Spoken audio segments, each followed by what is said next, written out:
머리부터 해가지고 이게 크라운이 약간 희끗희끗하잖아요. 네네네. 이게 남는다 이거지.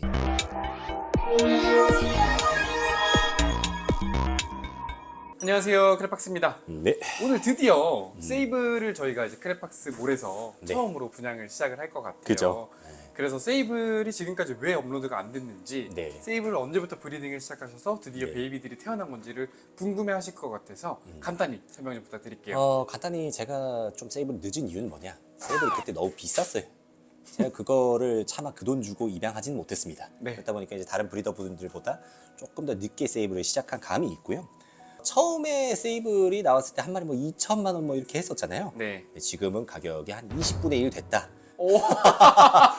요거 먼저 저희가 좀 설명을 드리고 싶고요. 네. 세이블이라는 모프는 카푸치노하고 비슷한 시기에 나왔습니다. 네. 그래서 비슷한 시기에 나오고 같은 검은색이 많아지는 모프이다 보니까 카푸치노와 세이블이 같은 거냐 다른 거냐 이런 말들이 굉장히 많으셨거든요. 맞아요. 네. 근데 확실하게 말씀드릴 수 있는 거는 카푸치노하고 세이블은 별개의 모프입니다. 별개의 모프지만 대립 유전이라고 하는 개념이 있습니다. 대립 유전. 이게 뭐냐? 유전자가 이제 유전이 될 때 이 약간 위치들이 있어요. 위치들인데 세이블과 카푸치노는 같은 위치에서 유전됩니다. 그래서 카푸치노와 세이블을 같이 브리딩 했을 때 루악이라고 하는 그런 친구들이 태어나요. 네. 그러니까 별개의 모프지만 같이 붙었을 때 뭔가 시너지를 일으킨다. 이렇게 생각을 해주시면 될 것 같고요. 간단하게 또 추가적으로 여러분들이 저희가 이제 이 개론 시리즈를 하면서 이 역사와 관련된 부분을 좀 굉장히 흥미를 느끼시더라고요. 네. 세이블이 처음에 어떻게 나왔냐. 한국에서 그리고 이제 전 세계에서 세이블이라고 하는 이름을 붙인 거는 무무사우루스라고 하는 브리더 분이 계세요. 한국에 많이들 아시겠지만 그 분이 이제 세이블이라는 이름을 먼저 붙이셨고 그리고 뭐 라이언 게코님이나 이런 분들도 똑같이 이 세이블과 세이블을 브리딩해서 슈퍼 세이블이 나와서 이 세이블은 우성이다 이런 식으로 얘기를 했던 게 약 한 1년 전인 것 같습니다. 근데 이제 그 당시에 좀 아쉬운 것 중에 하나가 뭐였냐면 세이블을 번식했던 최초의 그 개체가 있을 거잖아요. 네. 사실 무모사우루스 거기 사장님께서 이 친구를 꽤 오랫동안 분양을 하셨어요. 이 친구가 세이블인지 아닌지 모르는 당시에. 네. 그래서 이제 저도 행사장을 돌아다니면서 그 친구를 보면서 와, 얘는 진짜 특이하다. 얘는 진짜 이쁘다. 그냥 그때 걔를 입양했었으면은 좋았을 건데 이제 이 말을 잘 들었어야 됐는데 그걸 입양하지 못한 게 굉장히 좀 아쉽다. 예. 근데 이제 그 세이블이 이제 최초로 한국에서 이렇게 툭 튀어나오는 건 아니고요. 외국에서 어떤 브리더에게 개체를 수입했는데 알고 보니 이게 우성 모프였다. 이런 식으로 이제 시작이 된 모프라고 보시면 됩니다. 네. 근데 이 세이블에 약간 사람들이 되게 좋아하는 것 같은데 네. 약간 어떤 매력이 있길래 사람들이 좋아하는 걸까요? 일단은 카푸치노하고 마찬가지로요. 세이블 모프의 특징이 베이비 때는 잘 안 보여요. 근데 크면 클수록 카푸치노도 까매지잖아요. 네. 세이블도 크면 클수록 까매집니다. 네. 네, 그런 까맣게 변하는 양상이 카푸치노하고 세이블하고는 좀 더 달라요. 뭔가 세이블은 검은색이 무늬처럼 좀 들어가는 느낌이고요. 근데 카푸치노 같은 경우에는 전체적으로 좀 까매지는 느낌입니다. 근데 이제 세이블과 카푸치노의 또 이제 특징 중에 하나가 뭐냐면 우리가 이제 3차 형질, 2차 형질 이런 얘기를 많이 하잖아요. 네네. 뭐 예를 들어가지고 트라이 컬러의 흰색 무늬라던가 아니면은 뭐 화이트 스팟이라고 해가지고 약간 번지는 듯한 무늬가 들어가는 거. 네. 이런 기존에 있던 형질들이 세이블 유전자와 만났을 때 굉장히 쉽게 강해지는 특징이 있어요. 예를 들어가지고 이제 세이블이라고 하면은 머리부터 등까지 이런 하얀색 핀이 이렇게 들어간 애들이 많아요. 네네. 그래서 이런 형질을 우리가 크라운이라고 하는데 크라운을 조금만 가지고 있는 아이도 세이블 유전자가 붙었을 때 크라운이 굉장히 강해진다거나 화이트 스팟이라고 옆구리 보면은 약간 곰팡이처럼 흰 색깔 무늬가 되어지는 게 있는데 이게 또 세이블 유전자를 만나면 굉장히 또 강하게 번집니다. 그래서 세이블 모프의 어떤 뭐 전망이라던가 뭐 이런 것들을 생각해 봤을 때 기존에 나와 있던 모프들과의 상성이 굉장히 좋다. 그래서 누구나 쉽게 좀 기존에 없던 독특한 색감과 독특한 무늬의 세이블을 브리딩을 할 수가 있는 게 특징입니다. 근데 또 이렇게 말씀드리면 아마 예전 영상에서 제가 또 세이블 가격에 대한 이야기를 잠깐 했었거든요. 네. 그래서 너 예전에 그 세이블 인기 없을 거라며 이런 말씀들을 댓글로나 아니 연락을 많이 주셨었는데 지금 가격이 어쨌든 아잔틱처럼 많이 낮아졌잖아요. 요 정도 수준에서는 우리가 이제 입양할 수 있는 어느 정도의 엄두를 낼 수 있었지만 그 전에 뭐 수천만 원대 하던 세이블은 좀 과하지 않았나 라는 생각이 듭니다. 갑자기 얘기를 하면서. 바로 세이브를 한번 볼 수 있도록 네, 할게요. 일단 또 한번 네. 보여드릴게요. 보여드릴게요. 우리가 이 친구 먼저 보겠습니다.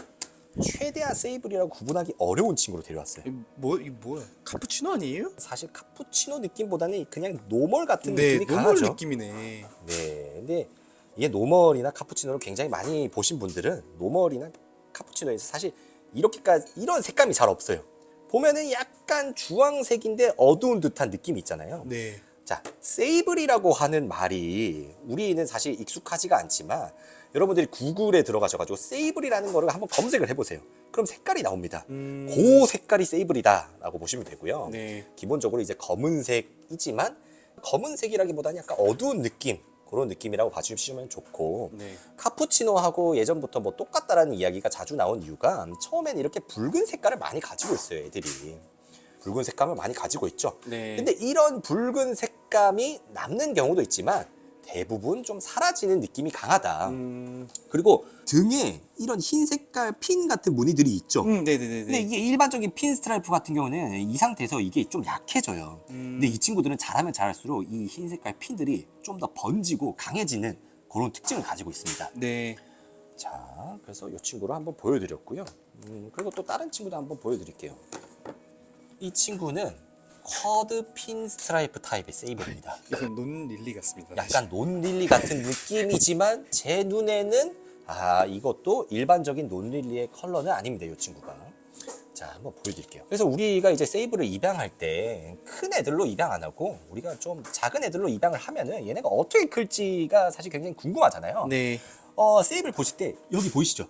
이게 좀 잘 보일란가 모르겠는데 머리부터 해가지고 이게 크라운이 약간 희끗희끗하잖아요. 네네네. 이게 남는다 이거지. 음. 세이블 아이들 보면은 머리 쪽이나 등 쪽으로 갈 때 흰 색깔 무늬들이 굉장히 많이 남는데 이 친구도 이제 그렇게 자랍니다. 네. 그리고 이제 옆구리 쪽 보시면은 약간 트라이 컬러처럼 흰 색깔 무늬 같은 것들이 있죠. 네. 네. 트라이 컬러 쿼드 핀 스트라이프랑 같이 브리딩이 됐기 때문에 그래서 이 친구도 자라면은 흰색하고 검은색만 남는다라는 그런 느낌이 굉장히 강해집니다. 근데 이런 역변이 된다라는 게 전 너무 신기한 것 같아요. 그죠. 이게 크레스티드 게코를 키우면서 이게 모프를 키우고 하면서 참 어려운 부분이면서도 재밌는 부분이 이 역변이라는 부분이에요, 사실. 베이비 때는 이렇게 생겼으니까 어떻게 클지 내가 어떤 색깔을 키우고 싶은데 또 큰 애로 입양하자니 좀 애매하고 작은 애로 입양하자니 어떻게 클지 알 수가 없고 네. 그럴 땐 어떻게 하면 될까요? 크레팍스를 믿어야겠죠. 네, 그냥 저한테 물어보시면 돼요. 네, 물어보시는 게 제일 빠릅니다. 제가 항상 말씀드리지만 그냥 여쭤보시는 게 네. 가장 빠릅니다. 그래서 뭐 인터넷에서 이런 세이브를 봤는데 이런 느낌의 세이브를 키우고 싶습니다. 그거 저한테 여쭤보시면 됩니다. 자, 그래서 이 두 마리를 보여드렸고요. 그리고 이제 마지막으로 한 마리를 또 보여드릴게요. 이 친구가 어떻게 보면은 우리가 흔히 알고 있는 그런 세이블 타입하고 굉장히 좀 많이 비슷하다. 네, 이렇게 봤을 때 약간 어떤 느낌이 드시나요? 잘 모르겠습니다. 진짜 모르겠죠? 진짜 모르겠습니다. 네, 근데 이 친구가 커서 이 친구 어렸을 때하고 큰 뒤에 이렇게 두 마리를 비교를 해보잖아요. 그러면은 거의 이게 똑같은 애라고 할 정도로 색깔이 많이 변합니다. 그게 이게 세이블이라는 모프의 특징이고 이 친구도 마찬가지로 이 붉은 느낌이 많지만 자라면서 아주 어둡게 변합니다. 이 친구가 자랐을 때 예시도 여기 사진에서 띄우고 지금 보시고 계실 건데 이 세이블이라는 모프가 이런 식으로 카푸치노보다도 변화하는 정도가 훨씬 더 강한 모프가 아닌가라는 생각이 듭니다. 그래서 오늘 우리가 이제 세이블에 대체적으로 설명도 드리고 저희가 이제 앞으로 분양하게 될 세이블도 보여드렸는데 제가 한 가지 좀 말씀드리고 싶은 부분은 뭐냐면 세이블을 여러분들이 뭐 파충류 쇼나 이런 데 가서 보면은 기본적인 세이블이 있고 가격 편차가 엄청 커요. 어떤 애들은 뭐 80만 원부터 시작해가지고 어떤 애들은 막 수백만 원까지 하는데 제가 방금 말씀드렸잖아요. 3차 형질, 2차 형질이 세이블은 굉장히 잘 붙습니다. 근데 비싼 세이블들이라는 건 뭐냐? 3차 형질과 2차 형질을 굉장히 진하게 가진 세이블들이 가격대가 굉장히 비쌉니다. 그래서 여러분들이 세이블을 선택하실 때 3차 형질과 2차 형질이 들어가 있는 아이들을 굉장히 고가에 입양하시는 것보다 차라리 조금 더 노멀한 세이블이라도 3차 형질과 2차 형질을 가진 노멀 개체를 입양하셔서 같이 브리딩을 하시면은 내년에면 사실 그런 개체를 여러분들도 브리딩을 하실 수 있다는 거죠.